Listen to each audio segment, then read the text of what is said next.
자, 다음 수업 시작하겠습니다. 여기 4페이지 프린트 보면 되고, 여기는 철기시대 때 등장했던 여러 나라들에 대해서 봅니다. 여기 엄연하게 이제 정확하게 쓰자면은 철기시대에 등장했던 여러 나라들의 성장에 대해서 배우는 건데, 부여, 고구려, 옥저, 동해, 사만 이 5개의 나라가 당시 철기시대 때 우리나라에 등장을 하죠. 근데 요 나라들을 좀 자세하게 보기 전에 우리나라에 나왔던 여러 국가들의 국가 발전 단계에 대해서 좀 보겠습니다. 맨 처음에 한 지역을 좀 주름 잡는 애들을 족장이라고 그랬었죠. 이 족장이 주름 잡는 그 지역을 우리는 이제 소국이라고 이야기를 합니다. 자그마한 국가라는 뜻이죠. 소국. 그래서 처음에는 이제 좀 센 애들을 중심으로 각 지역마다 조그만한 지역들이 하나씩 생기겠죠. 소국이라는 게 생깁니다. 그러다가 얘네들이 또 이제 철기를 가지고서 전쟁을 하다 보면은 뭐 이 지역이 합쳐지고 여기 합쳐지고 뭐 없어지고 뭐 하다 보면은 이런 식으로 해서 부족들 간의 통합이 일어나겠죠. 그래서 그 다음 단계로 국가가 조금 커지는 단계, 이 단계가 연맹왕국 단계라고 합니다. 이 연맹왕국은 몇 개의 부족과 그리고 국왕이 함께 나라를 세운 그런 국가를 이야기를 하는데, 이 연맹왕국의 가장 큰 특징은 앞에 소국에서는 왕이라고 할 만한 애는 없어. 그냥 다 조만조만한 애들이야. 근데 여기 연맹왕국 단계에서는 왕이라고 하는 존재가 이제 처음으로 우리나라에 등장을 하기 시작합니다. 물론 고조선도 이제 왕이라고 하는 명칭이 나오는데 그거는 정확하지 않습니다. 나중에 왕을 갖다 붙였을 가능성이 크고, 여기서 실질적으로 왕이라고 하는 존재가 여기 연맹왕국 단계에서 처음 나옵니다. 근데 이 왕은 자기 혼자 나라를 세운 게 아니라 옆에 있는 부족장들이랑 같이 나라를 세웠기 때문에 왕의 힘이 그렇게 강하지가 않아. 그렇게 강하지가 않고 왕의 힘은 여기 센터 주변 지역에만 머무릅니다. 그리고 이 지방을 다스리는 것은 부족장들이 그럼 알아서 다스리는 거야. 부족장들은 그래서 자기들 관리를 따로 거느리고 있어. 왕한테도 관리가 있었는데 지방의 부족장들은 자기가 옛날에 거느리던 밑에 부하들이 있을 거 아니야. 걔네들을 똑같이 그냥 자기가 왕처럼 그 지역에서 관리로 거느리고 있는 모습이 요 연맹왕국의 대표적인 모습이라고 볼 수가 있습니다. 가장 기본적인 모습이야. 왕이 있기는 하나 센터에서만 이제는 거의 권한이 행사가 되고 지방은 족장들이 알아서 다스렸다. 그러다가 이 왕이 힘이 이제 엄청나게 세지면서 지방의 부족장들을 이제 하나하나씩 점령을 하기 시작을 해요. 얘 먹고 하면은 이제 하나로 통합이 되겠죠? 하나로 통합이 돼서 만들어지는 요 국가의 형태를 우리는 왕에게 모든 것이 집중된다고 해서 중앙집권 국가라고 합니다. 중앙집권 국가. 중앙에 있는 왕에게 모든 권력이 집중된다고 해서. 왜냐하면 옛날에는 지방에 있었던 부족장들이 권한을 자기들이 알아서 권력을 가지고 있었는데 국왕한테 하나하나씩 점령당하면서 모든 것이 중앙에 있는 왕에게 권력이 집중되는 중앙집권 국가가 나타나죠. 여기까지 발전했던 우리나라의 국가는 3개밖에 없습니다. 그걸 우리는 삼국이라고 일컫고, 여러분들 그 삼국이 뭐야? 삼국시대 하면 우리나라는 고구려, 백제, 신라 3개를 의미하죠. 그래서 여기까지 발전했던 나라인 고구려, 백제, 신라는 우리는 다음 시간에 배울 거고, 오늘은 요 연맹왕국까지 발전한 나라들이 뭐가 있는지, 요 연맹왕국까지 발전한 나라들이 바로 요런 나라들, 혹은 소국에서 머무른 나라들도 있지만은 어쨌든 요런 나라들이 있습니다. 그래서 얘네들을 중심으로 공부를 하겠습니다. 얘네들 중심으로 공부를 할 건데, 자, 먼저 메인 위에 있었던 부여부터 나라를 보겠습니다. 여러분들 요거 지도는 순서대로 좀 공부를 하길 바랍니다. 교과서에 지도 나옵니다. 어느 지역에 어떤 나라가 있는지 요거 부고, 옥동, 삼 순서대로 외우라고 했었죠. 자, 부여는 고조선 다음으로 제일 처음으로 생긴 나라로서 얘네가 제일 처음 왕이라는 칭호를 사용했었습니다. 즉 얘네들은 이 소국 단계가 아니라 연맹왕국 단계까지 발전했던 나라라고 볼 수가 있습니다. 연맹왕국 단계까지 발전했었다. 좀 비교를 해서 보면은 옥저 동해라는 나라가 있죠. 여기 옥저 동해라고 하는 나라는 얘네들은 좀 조그만한 나라여서 얘네는 연맹왕국 단계로는 성장하지 못하고 고구려한테 먹혀요. 불쌍한 애들이. 즉 얘네는 연맹왕국 단계로 가지 못하고 요 전에 조그만한 요 소국 단계에서 멸망한다는 뜻이야. 이렇게 막 통합 단계를 거치지 못하고 옥저 동해는 여기 소국 단계에서 멸망했었다. 그 차이로 보면 됩니다. 자, 그래서 부여를 좀 더 자세하게 다시 보면은 부여는 연맹왕국 단계이다. 연맹왕국 단계이고 연맹왕국 단계의 가장 큰 특징은 왕이 센터에 항상 있다고 했었죠. 왕이 있고 각 지방을 다스리는 부족장들이 있는데 걔네들 이름을 마가, 우가, 저가, 구가라고 합니다. 여기서 우리나라 옛날에 가라고 하는 것은 약간 좀 지배층에게 붙여주는 호칭 중에 하나입니다. 좀 이따 나오겠지만은 고구려도 상가, 고추가 같은 가들이 등장을 합니다. 가라는 거는 우리나라에서 좀 높은 사람들, 높은 부족장들을 의미하는 거, 부족장들. 그래서 마가는 말의 호칭이 붙은 거죠. 말맞자입니다. 우는 그럼 뭐야? 우는 소우자. 저는 접팔기 할 때 돼지저자. 구는 백구할 때 개구자입니다. 그래서 가축의 이름이 붙은 부족장들이 각 지방에 자기 지역을 다스리기는 하나 왕은 센터를 다스렸다. 그리고 이 부족장들이 다스렸던 지역을 사출도라고 합니다. 사출도. 그렇기 때문에 왕은 센터만 다스렸기 때문에 아까도 얘기했죠. 힘이 미약하다라는 점. 힘이 미약하다. 그리고 이 부여는 이 연맹왕국 단계로는 발전을 했으나 여기 중앙집권적 고대 국가라고 합니다. 중앙집권 국가로는 발전하지 못하고 얘네도 고구려가 다 먹어요. 나중에 고구려한테 멸망당하게 되죠. 고구려한테 멸망당한다. 까지 보면 되고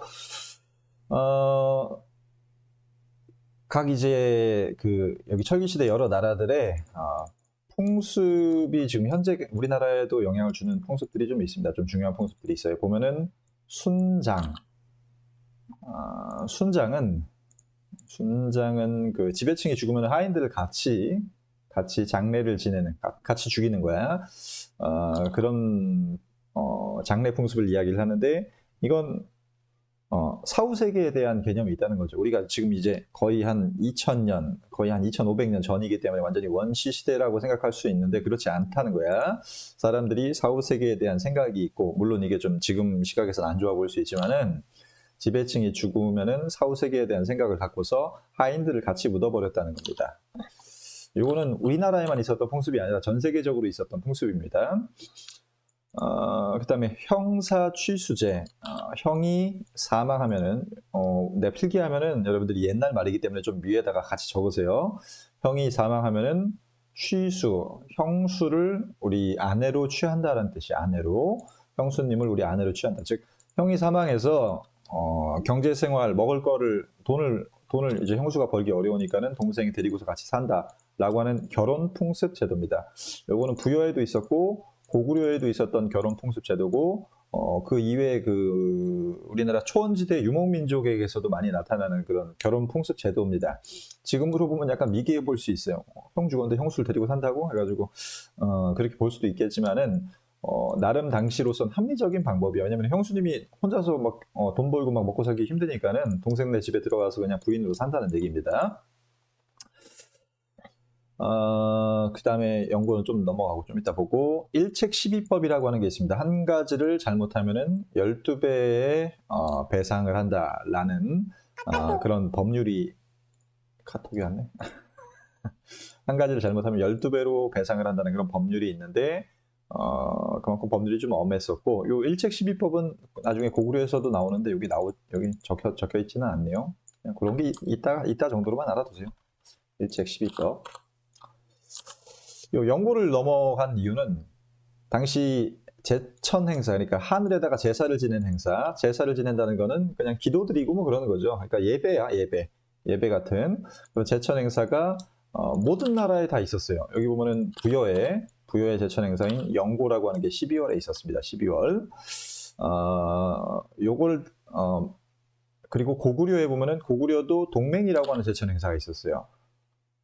그리고 동해에 보면은 무천이라는 제천 행사가 있었고, 옥저는 제천 행사가 있었을 것 같은데 기록에 나오는 게 없어. 그 다음에 삼안에 보면은 여기 제천 행사인 5월제와 그리고 10월 계절제가 있습니다. 5월제와 계절제가 있습니다. 그래서 각 나라별로 하늘에다가 제사를 지내. 왜 제사를 지냈을까? 하늘에다가 하늘에다가 특히 12월 그리고 요 10월 달에 하늘에다가 막 기도드리고 감사합니다 막 그런 행위를 했던 이유는 당시 경제 생활과 연관이 있죠. 농사 잘 되게 해줘서 감사합니다. 그리고 뭐 농사 잘 되게 해주세요라고 하는 추수감사절의 의미가 굉장히 큽니다. 추수감사절의 의미. 그래서 나중에 여러분들이 수능을 볼 때 요 제천행사 키워드가 힌트로 항상 나와요. 수능 문제. 요것만 여기 지금 표 하나를 다 외우기가 좀 여러분들이 어려울 수도 있으니까는 요것만이라도 좀 확실하게 암기를 해서 요것만이라도 확실하게 암기를 해서 문제 풀 때 좀 도움을 받길 바라는 의미에서 요거를 먼저 알려주는 거고. 그 다음에 고구려로 가겠습니다. 고구려는 총 5부족 연맹체 국가 얘기했었죠. 고구려는 요 연맹왕국으로 성장하는 국가입니다. 그러다가 얘네는 나중에 고대 국가, 즉 중앙집권 국가로 성장하는 나라 삼국 중에 하나가 된다. 고구려 백제 신라가 나중에 중앙집권 국가로 성장한다라고 했었죠. 그다음에 왕 아래 상가, 고추가 등의 부족장들이 있었습니다. 상가, 고추가 같은 부족장들을 대가라고 했었어. 대가. 큰 가는 이제 부족장이라는 뜻이라고 했었죠. 큰 가들이 있었다. 그리고 그 지방의 부족장들은 각자 자기의 관리를 따로 거느리고서 자기 지방을 알아서 통치하는 그런 모습을 보입니다. 당시 고구려의 관리들의 이름을 사자 혹은 조의 혹은 선인이라고 하는 그런 관리들이 있었습니다. 고구려의 관리들 명칭이야 이게. 즉 왕이 센터를 다스리긴 했었지만은 상가가 밑에 사자 혹은 조의, 선인을 거느리고 있었고 고추가도 사자 혹은 조의, 선인이라고 하는 그런 애들 데리고 있었다라는 그런 점을 의미하는 거죠. 그 다음에 얘네들을 당시 왕이 혼자 나라를 세운 게 아니기 때문에 각 부족장들한테 항상 뭔가 일을 할 때는 막 물어보고 함께 결정하고 했었는데 그러다 보니까는 이 부족장 회의가 각 국가들별로 나중에 이제 하나씩 생깁니다.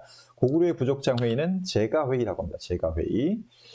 이 제가회의라고 하는 것은 나중에 나오지만은 고구려에도 있었고 다음 페이지 보면 5페이지에 고구려에도 있었고 백제에도 있었습니다. 백제는 정삼회의라고 합니다. 정삼회의. 그리고 신라에도 화백회의라고 하는 거 들어봤죠? 화백회의는 이런 부족 대표들의 회의가 이 당시 구성이 됐는데 이 부족 대표자 회의가 구성된 이유는 아까도 얘기했지만 왕이 혼자 세운 게 아니야.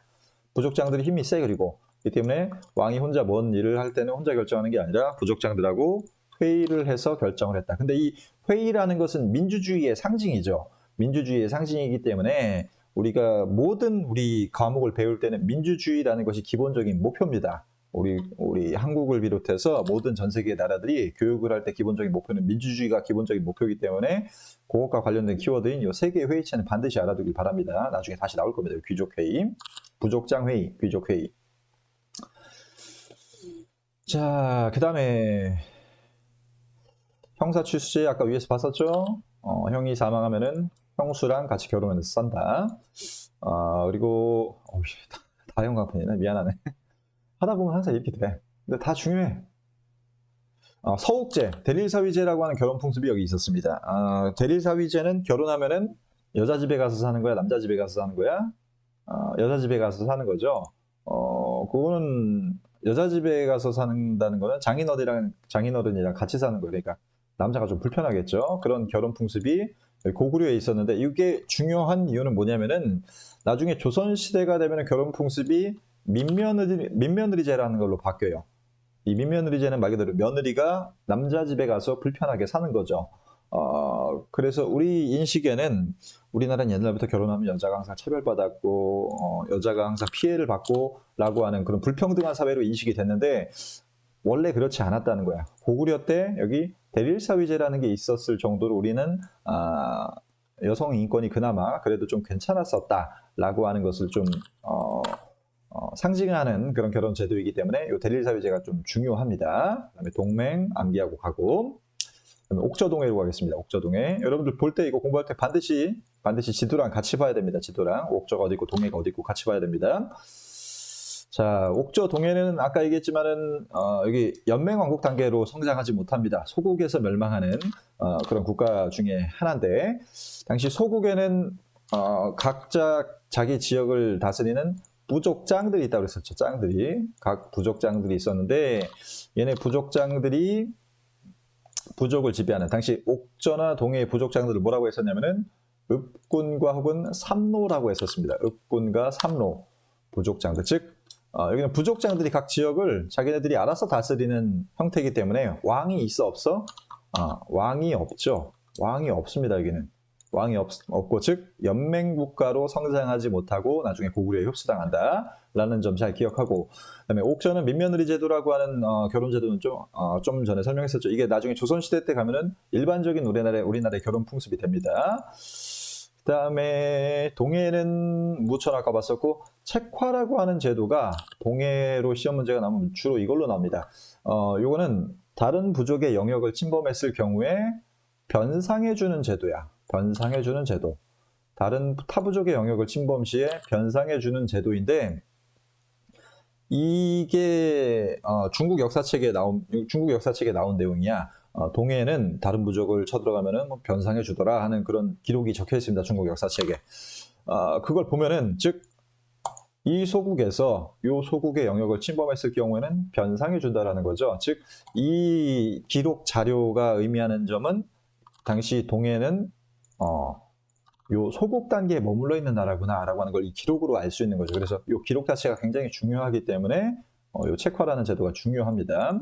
요 책화라는 제도 하나만 봐도 동해는 이 아직 여기 2단계구나. 얘네는 다 이렇게 지역별로 끊어져 있구나. 아직 이렇게 연맹하는 그런 단계로는 성장하지 못했구나라고 하는 것을 요 책화라는 제도 하나로 알 수 있는 겁니다. 하나로.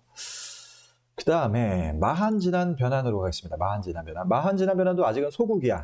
아직은 요 단계라고 볼 수 있습니다. 아직은 요 단계. 아직은 요 단계. 조그만한 소국으로 구성되어 있는 단계인데, 수십 개의 소국이 있었고, 근데 그 소국 중에서도 마한의 목지국이라고 하는 국가의 지배자가 사만의 짱이 되기도 했었습니다. 여기 보면은 마한진한 변환 지도를 보면은 여기 목지국이라고 조그맣게 표시되어 있죠. 이 지역의 지배자가 사만 전체를 지배하는 짱으로 행세하기도 했었습니다. 여기 보면은 백제국이라고 하는 나라도 있고, 사로국, 요거는 나중에 신라가 됩니다. 그다음에 구야는 나중에 가야가 되는 나라들입니다. 그러니까 처음에는 소국에서 시작했다가 몇 개의 부족의 연맹으로 성장했다가 나중에는 커다란 중앙집권 국가로 성장한다라고 하는 우리나라의 국가 발전 단계를 여러분들이 반드시 기억을 해야지 이게 이해가 되는 겁니다.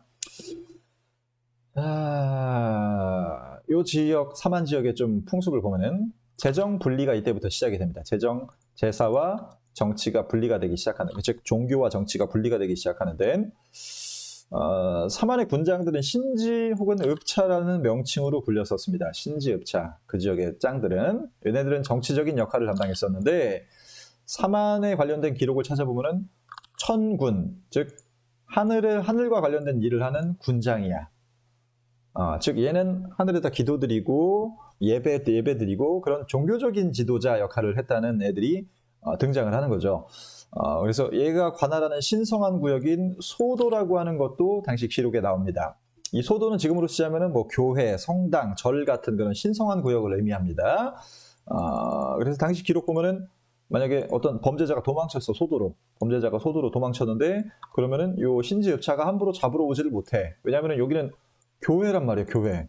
교회에 범죄자가 들어갔는데 경찰들이 와가지고 막 압수수색하고 막 총으로 위협하고 하는 그런 행동을 함부로 했다가는 하늘의 노여움을 살 수 있기 때문에 지금도 그건 함부로 못해. 지금도 그런 건 함부로 못합니다. 그래서 이 소도라는 모습이 지금까지도 이제 남아있는 뭐 교회, 성당, 그런 종교적인 장소의 역할을 하는 곳이기 때문에 굉장히 중요한 내용이라고 볼 수가 있습니다. 자, 그래서 마한은 나중에 백제가 다 먹고, 이거는 마한은 여기 백제가 다 차지하겠죠. 마한은 백제가 다 먹고, 진하는 그럼 누가 먹을까 여기? 사루국이 먹고, 변하는 가야가 다 먹겠죠. 그런 식으로 해서 발전을 하게 됩니다.